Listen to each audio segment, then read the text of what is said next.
जय हिंद साथियों, कैसे हैं आप सब। आई होप आप सब अच्छे होंगे, स्वस्थ होंगे। मैं दिनेश यादव एक बार फिर से स्वागत करता हूं आप सबका आपके अपने यूट्यूब चैनल पर। दोस्तों, काफ़ी दिन से वीडियो नहीं आ रहे थे। उसके पीछे का रीज़न ये था कि मेरी तबीयत भी थोड़ी ख़राब थी और फिर मैं छुट्टी लेके घर चला गया था, तो इस कारण से टाइम नहीं मिल पाया। दोस्तों, अगर आप भी चैनल पर नए हैं तो चैनल को लाइक शेयर सब्सक्राइब जरूर कर दें। दोस्तों, आपने देखा होगा पिछले कुछ दिनों से राजस्थान पुलिस के लगभग हर जगह से रिजल्ट जारी कर दिए गए हैं। और मैं मानता हूं कि अब कुछ एक यूनिट्स के जो रिजल्ट है अभी बाकी है, वो भी जल्दी जारी हो जाएंगे। और रिजल्ट को लेके यहाँ पे अच्छी बातें भी रही, बुरी बातें भी रही। यानी कि किसी के पक्ष में भी परिणाम रहा और किसी के विपक्ष में भी रहा। तो खैर दोस्तों, ऐसा तो होना ही था, क्योंकि सिलेक्शन मात्र केवल और केवल 3578 विद्यार्थियों का ही होना था और वो सीटें भी पूरी यहाँ पे नहीं भरी गई है। उस पे चर्चा अपन नेक्स्ट वीडियो में करेंगे, उसका क्या प्रोसेस रहेगा, वेटिंग कैसे आएगी। और फिर आपकी काफ़ी समस्या है कि सर हमारा स्कोर इतना था लेकिन फिर भी हमारा सिलेक्शन नहीं हुआ। इन सब पे मैं नेक्स्ट वीडियो में चर्चा करूंगा। आज मुख्यतः जो बात करने वाले हैं वो है आपके मेडिकल को लेके। और सबसे पहले मैं बात करूं, यहाँ पे पाली जिले के कल स्टार्ट हुए हैं, तो आज मैं बात करूंगा कि उनका कैसा रहा और कैसा उनका दिन निकला, क्या क्या समस्याएं आई और किस प्रकार से उनका मेडिकल और डॉक्यूमेंट्स वेरिफिकेशन यहाँ पे हो रहा है। सबसे पहली चीज तो दोस्तों आपको ध्यान यही रखना है कि अब आपका फाइनल सिलेक्शन हो चुका है, तो ये मान के चलिए कि आप लगभग यहाँ पे सिलेक्ट हो चुके हो। मेडिकल की ज्यादा चिंता यहाँ पे नहीं करनी है, डॉक्यूमेंट्स की ज्यादा चिंता आपको नहीं करनी है, क्योंकि मैंने देखा है कि कई मेरे पास में मैसेज भी आ रहे हैं, फोन भी आ रहे हैं कि सर मेरे डॉक्यूमेंट्स में ये है, मेरा सीबीटी का एडमिट कार्ड नहीं मिल रहा, मेरा फिजिकल का जो कार्ड पर स्लिप मिली थी वो मुझे यहाँ पे नहीं मिल रही। ऐसी खूब सारी समस्याएं आपके सामने हैं। देखो दोस्तों, सीधी सीधी बात है, अगर आपके पास में कोई भी डॉक्यूमेंट्स वगैरह नहीं है जो आपसे मांगा गया है, तो आप शपथ पत्र में टाइप करा के दे सकते हैं कि मेरे पास में खो गई है या मेरे पास में मिल नहीं रही है। ऐसा कुछ भी जो वैलिड रीजन है आप बता सकते हैं, इस वजह से आपको बाहर नहीं किया जाएगा। जहां तक संभव हो सके आप उनको ढूंढने की कोशिश करना, कहीं पे एसएसओ आईडी पे और कहीं पे आपको मिल जाए। और एक सबसे बड़ा सवाल आपका निकल के आ रहा था कि सर हम आरटीआई कैसे लगा सकते हैं और कैसे हमें जवाब मिलेगा आगे से। वो नेक्स्ट जस्ट इसके बाद में जो वीडियो होगा उसमें मैं ये सारी आपकी जो भी समस्या है इन पे चर्चा करूंगा। अब बात करते हैं कि कल का मेडिकल कैसे गया। देखो दोस्तों, पाली जिले का यहाँ पे स्टार्ट हुआ है, तो सबसे पहले वहां से जो 120 कैंडिडेट को यहाँ पे बुलाया गया था। और यह वीडियो बनाने का मुख्य उद्देश्य भी यही है कि जिनका आगे डॉक्यूमेंट वेरिफिकेशन और मेडिकल होगा उनको थोड़ी यहाँ पे रिलीफ मिल सके, थोड़ा उनको पता चल सके कि किस प्रकार से मेडिकल यहाँ पे हो रहा है। तो 120 में से 40-40 विद्यार्थियों के सेपरेट यहाँ पे बैच बनाए गए थे, सीक्वेंस वाइज। 40 एक 40 एक 40 एक ऐसे तीन बैच बनाए गए थे। तो तीनों बैच में क्या किया उन्होंने कि जैसे फर्स्ट 40 को उन्होंने हॉस्पिटल में भेज दिया, फिर बाकी के जो 40 है उनको यहाँ पे रोक लिया है पुलिस लाइन में कि आपका डॉक्यूमेंट वेरिफिकेशन किया जाएगा। यानी कि सबकी अलग अलग प्रोसेस यहाँ पे स्टार्ट कर दी, और ये अच्छा भी है ताकि जल्दी से ये प्रोसेस समाप्त हो सके। तो मैं बात करूँ मेडिकल को लेके, देखो दोस्तों, सबसे ज्यादा जो समस्या आई वो थी आपकी बीपी को लेके, यानी कि ब्लड प्रेशर को लेके।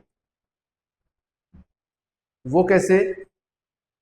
क्योंकि आपने देखा होगा जब आप किसी भी नई चीज के लिए जाते हैं तो ये स्वाभाविक है कि आपका ब्लड प्रेशर यहाँ पे बढ़ेगा ही बढ़ेगा। और जब उनमें 40 में से लगभग 25 विद्यार्थियों का, यहाँ पे 25 कैंडिडेट का ब्लड प्रेशर बढ़ा हुआ था थी, तो ज्यादातर जो समस्या आई उन कैंडिडेट में वो थी ब्लड प्रेशर को लेके। आज उनका दोबारा जो बीपी है वो मेजरमेंट करने के लिए उनको बुलाया है, तो आज उनकी वापस बीपी चेक होगी। और फिर जैसे सबसे बड़ी समस्या आ रही थी कि आंखों की, आंखों का जो है दोस्तों बिल्कुल नॉर्मल है, यहाँ पे मेडिकल किया गया है। और आपके बार बार में एक ही सवाल था कि सर हमारी आंख में ये समस्या है, वो समस्या है, मेरा इतना विजन है, मेरा इतने पावर का मेरे पास में चश्मा है। तो मैं आपको बता दूं, अगर आप चश्मे के साथ भी जाएंगे क्योंकि दोस्तों कार्मिक विभाग दो के 2020 के यह आदेश है स्पष्ट, और आपके नोटिफिकेशन में भी बिल्कुल साफ साफ मेंशन कर रखा है, आप खुद भी देख सकते हैं कि चश्मे के साथ में या विदाउट चश्मे के आप 6x6 या 6x9 का आपका विजन होना चाहिए। हो सकता है आपने लेजर करा रखी हो, या आपकी आंखें कमजोर हो, या आपके और कोई दिक्कत हो, तो अगर आप चश्मे के साथ में भी जाएंगे और आप 6x6 और 6x9 तक के लेटरें वहां पे पढ़ सकते हैं, तो आप बिल्कुल फिट हैं। इस चीज का ध्यान रखना, यानी कि चश्मा आपका अलाउ कर दिया गया है, चश्मा अलाउ है, तो ज़्यादा चिंता मत करना। और फिर सवाल था कि सर क्या किसी भी चीज़ में पॉइंट बनने पे हमें बार करते हैं क्या? देखो दोस्तों, बार किसी को नहीं करते, केवल वो रेफर करते हैं कि आप आपके बॉडी में इस चीज़ की कमी है, या आपके किसी पार्ट्स में ये चीज़ की कमी है, तो आप इसको सही करवा के वापस आप अपना मेडिकल करवा सकते हैं। लगभग 1 महीने के आसपास में आपको टाइम मिलता है, तो फिर आपको आपका जो दोबारा मेडिकल यहाँ पे होता है। और एक सबसे बड़ी समस्या थी कि सर हमारे फाइल्स की दिक्कत है या इंटरनल पार्ट्स वगैरह चेक होते हैं क्या? देखो दोस्तों, ये एज ए डिपेंड करता है कि डॉक्टर्स पे कई जगह चेक करते हैं, कई जगह चेक नहीं करते हैं। और किसी की कोई समस्या है तो आपको बाहर, यहाँ पे कोई भी बाहर नहीं करेगा, आपको आपको टाइम दिया जाएगा कि आपको बोलते हैं ना, रेफर कर देते हैं, यानी कि पॉइंट दे देते हैं आपके भाई इस चीज़ की कमी है, आप इसको दुरुस्त करवा के वापस आ सकते हो और वापस अपना मेडिकल करवा सकते हो। तो वो फिट है तो फिर फिट है, ज़्यादा सोचने की जरूरत नहीं है आपको। तो इस प्रकार से कल का जो मेडिकल था पाली जिले का, बिल्कुल नॉर्मल मेडिकल था, बिल्कुल नॉर्मल। यानी कि अभी तक, जैसे आज और पता चलेगा कि अभी तक एक भी कैंडिडेट को बाहर नहीं किया गया है। हाँ, थोड़ा उनके सोनोग्राफी में, थोड़ा उनका ब्लड प्रेशर में ये दिक्कत थी। आपने देखा होगा ब्लड प्रेशर के लिए जब आप एग्जाम सेंटर में जाते हैं, जब तक आपकी एग्जाम स्टार्ट नहीं होती है, आपके दिल की धड़कनें किस प्रकार की बढ़ी हुई होती है, ऐसे घबराहट सी होती है, पता नहीं क्या होगा। इसी प्रकार आपके साथ में फिजिकल में भी हुआ होगा। जब तक आप ट्रैक पे नहीं जाते हैं तब तक, या जब तक आपकी रनिंग स्टार्ट नहीं होती है, तब तक ऐसा सबके साथ में होता है। और ये बीपी बढ़ना वगैरह ये सब नॉर्मल बातें हैं, वो सब नॉर्मल हो जाती है। एक चीज का ध्यान रखना, जब आपकी बीपी मेजरमेंट की जा रही है तो अपना ध्यान वहां से डाइवर्ट करके दूसरी जगह अपना ध्यान लगाने की कोशिश करना। आप ये सोचना ही मत कि मेरी बीपी मेजर हो रही है, ठीक है? और जरा सी भी आपको घबराहट नहीं होनी चाहिए। ये मान के चलिए आपका फाइनल सिलेक्शन हो चुका है। हाँ, किसी के मेजर दिक्कत होगी तो ही आपको बार किया जाएगा, नहीं यहाँ पे सब फिट है। और फिर जैसे आपके नौकनी वगैरह हो गई, ये भी वहाँ पे चेक की जाए, जैसे हाथों को ऐसे चेक करके देख सकते हैं, वो भी यहाँ पे चेक की जा रही है। यानी कि सब जो आपके नोटिफिकेशन में दे रखा है, वो सब चीज़ें वहाँ पे चेक की जा रही है, लेकिन सब नॉर्मल तरीके से हो रहा है। इतना हार्ड मेडिकल नहीं है जैसे अपने पैरामिलिट्री फोर्सेज का मेडिकल होता है, एसएससी जीडी का मेडिकल होता है। इतना टफ मेडिकल राजस्थान पुलिस का नहीं होता है, नॉर्मल मेडिकल होता है। हाँ, एक आंखों की थोड़ी विशेष यहाँ पे जांच की जाती है, क्योंकि सबसे इम्पोर्टेंट राजस्थान पुलिस में आंखों का मेडिकल ही होता है। दूसरी चीज ये ध्यान रखना, आप जैसे आपका इस आंख से आपको जैसे कोई डिस्टेंस विजन होता है, आंख का टेस्ट होता है, अगर आपको जैसे लेटर पढ़वाए जाते हैं, तो कई कैंडिडेट क्या करते हैं, क्योंकि वो समझ के अभाव में ऐसा होता है, जैसे ये अपने हथेली है, वो ऐसे दबा के आंख को बंद कर लेते हैं। ऐसी गलती आपको नहीं करनी है। जैसे बिल्कुल हल्का सा आंख के टच नहीं होनी चाहिए, आंख वैसे बेशक आपकी आंख खुली हो, लेकिन बस ऐसे पर्दे टाइप में आपका हाथ अपनी आंख से दूर होना चाहिए थोड़ा, यानी कि दबाना नहीं है, आंख पे प्रेशर नहीं देना है बिल्कुल भी। क्योंकि जैसे ही आप प्रेशर हटाओगे और ऐसे एकदम से फिर ये हाथ लगाओगे, तो इस आंख से बिल्कुल आपको धुंधलाहट दिखाई देगा, वहां पे कुछ भी दिखाई नहीं देगा। तो इससे बचने का एक ही तरीका है, बिल्कुल थोड़ा दूर रखना, टच मत करना आंख को, और इसी प्रकार आपको ऐसे करना है यहाँ पे, इस चीज का ध्यान रखना। और आगे जिस दिन का भी मेडिकल वगैरह है, थोड़ा आप मोबाइल वगैरह से और जो भी ऐसी चीजें जिससे आपकी लाइट आंखों पे डायरेक्ट पड़ती है, इन चीजों से बचना, थोड़ा जल्दी सोने की आदत डालो। और थोड़े जैसे फल फ्रूट वगैरह है, ज्यादा आप इस समय आपको खाने चाहिए, ये तली भुनी चीजें हैं, इनसे थोड़ा बच के रहो, कुछ दिन की बात हो रहा है।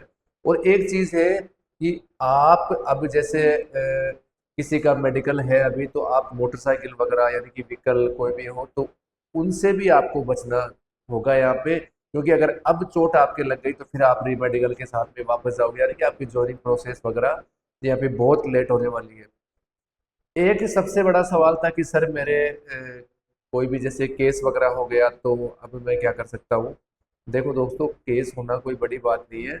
हाँ, अगर आपका चालान कोर्ट में पेश हो चुका है या वहां से आपको बरी कर दिया गया है तब कोई समस्या नहीं है। अगर आपका चालान पेश हो चुका है कोर्ट में और अभी वर्तमान में आपका केस चल रहा है तो आपको यहाँ पे समस्या होगी। वैसे जैसे कभी आपका नाम लिख गया और वो बिल्कुल मामला रफा दफा हो गया, यानी कि अब कोई भी मैटर नहीं है, तो आपको कोई समस्या नहीं होगी।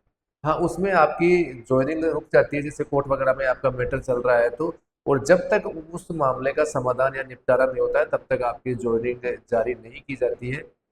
इस चीज का भी थोड़ा ध्यान रखना, यानी कि लड़ाई झगड़ा अब आपको किसी से भी, गलती से भी दोस्तों मत करना, क्योंकि आपके पड़ोसी वगैरह आपको न चाहने वाले भी ऐसा चला के करने की कोशिश करेंगे कि कैसे भी इसको फंसा दिया जाए और फिर आपकी ज्वाइनिंग फिर रुक जाएगी। तो आपको जैसे कहीं पे भी झगड़ा वगैरह हो रहा हो, चाहे परिवार में हो चाहे और कहीं पे भी हो, बिल्कुल भी उनमें शामिल नहीं होना है, उनसे दूर रहना है। ठीक है दोस्तों, इस चीज का भी ध्यान रखना, यानी कि थोड़ा बच के और संभल के आपको रहना है इस वक्त। और एक थी कि सर मैं किस प्रकार से मैं एक्सटेंशन लेना चाहता हूँ या लेना चाहती हूँ कि ताकि आगे की जो मेरी भी पढ़ाई चल रही है वो जारी हो सके, वो नेक्स्ट वीडियो में मैं यहाँ पे बात करूंगा। मेडिकल के लिए दोस्तों यही था मोटा मोटा, और ज़्यादा कोई दिक्कत नहीं है किसी भी चीज़ में, बिल्कुल नॉर्मल मेडिकल हो रहा है, आपको सोचना ही नहीं है कि मेरा मेडिकल है, बिल्कुल मस्त होके जाना, कोई भी डॉक्यूमेंट्स वगैरह नहीं है। तो सीधा सा है, शपथ पत्र टाइप करवा के नॉर्मल जो आपका लीगल पेपर आता है, ये नहीं है कि आप शपथ पत्र 100 रुपये का 50 रुपये का वो लो या उसमें आप टाइप करवाओ, नहीं, जो लीगल पेपर आता है ग्रीन कलर का उसमें भी आप टाइप करवा के लेके जा सकते हैं। ठीक है दोस्तों, फिर भी अगर आपका कोई सवाल हो तो आप कमेंट कर सकते हैं, मैं हर संभव जवाब देने की कोशिश करता हूँ, और या आप मेरे नंबर आपके पास में भी है, आप व्हाट्सएप कॉल कर सकते हैं। ठीक है दोस्तों, आज के लिए इतना ही, मिलते हैं नेक्स्ट वीडियो में। जय हिंद, जय भारत।